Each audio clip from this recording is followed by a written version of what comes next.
Hey guys, this is Kristen from KristenCoaching.com.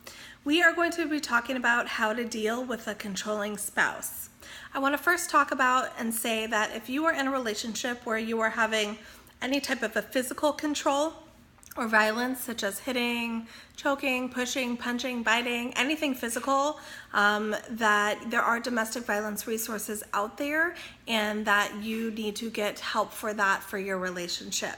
Because if we are feeling physically unsafe in a relationship, if we're doing things that are unsafe or our partner is doing unsafe things to us, there's no way that we're going to have that emotional safety that we need in order to have a healthy relationship.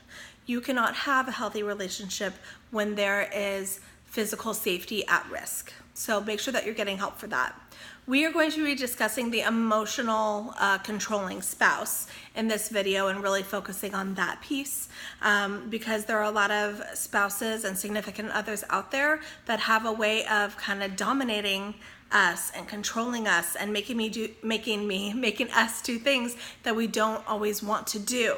And that can feel like we are in this small box and we just don't know how to escape, and we get in this routine where we just do things to please our other half because we don't want our other half to get mad, and that can relate to really unhealthy dynamics in the relationship.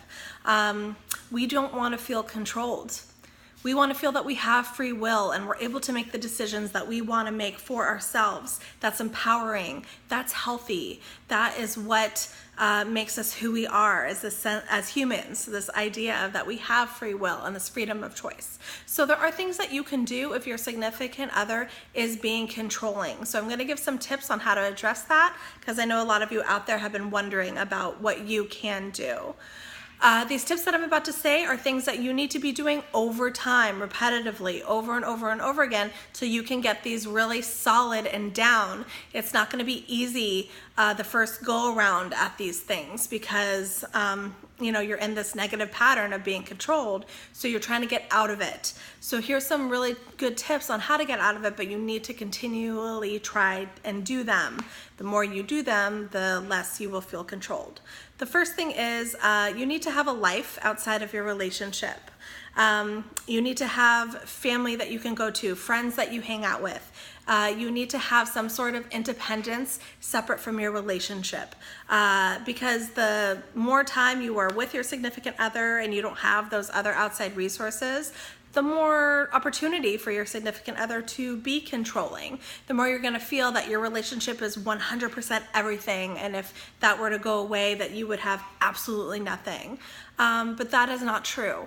Trust me, I love my spouse as much as anybody else does. I love him so, so much, and I would do anything for him and the relationship.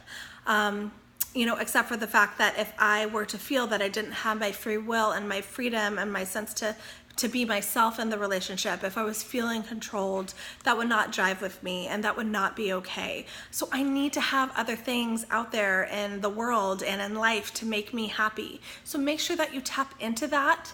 It's going to remove that cloud of control in your mind, and you're going to be able to get that breather and hang out with other people and just know that there is life outside of the relationship. And spending time away from your controlling other half can be really healthy for you.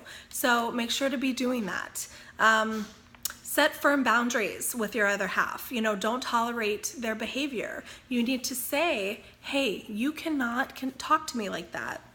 You cannot do that to me. You cannot say that to me. You need to set boundaries. You need to show your significant other what you are willing to accept from them and what you are not going to do. I think when we are in a controlling pattern, we just let them say whatever they want to say because we're so afraid of the outcome. We're afraid of them getting mad or afraid of them ignoring us forever or whatever it is. But we need to be setting boundaries in the relationship and for ourselves. So you have to tell your significant other what's going to be acceptable for you and what isn't. You need to talk to your significant other about the problem and the issue and tell him or her how it's impacting the relationship and how it's impacting you as a person. If your partner really truly cares about you, they're going to care that it's having a negative influence on you. So be honest and talk about how it impacts you. be more confident in yourself. The more confident you are, the less likely you are going to tolerate so much negativity, so much controlling behaviors. You need to know your self-worth and your confidence and be strong in who you are, and know that you are not going to take anything less than what you deserve. So really work on building yourself up. Also, at the end of the day, you might need to give your partner an ultimatum. You might need to say, hey, you either stop this behavior or these things that you're doing, or I'm not going to be in this relationship anymore. At the end of the day, we need to be happy, we need to take care of ourselves, and we can only tolerate so much. And if our other halves are not willing to change and do things that are gonna make us feel emotionally safe and emotionally happy, then why are we in a relationship that doesn't make us happy? That doesn't make sense to me. So you might need to give an ultimatum and mean it, because we need to be with people who are going to respect us as partners and equal members of the relationship. So sometimes, if you have that controlling person and they're not willing to change, then sometimes maybe this relationship is not the route that you need to be taking for yourself.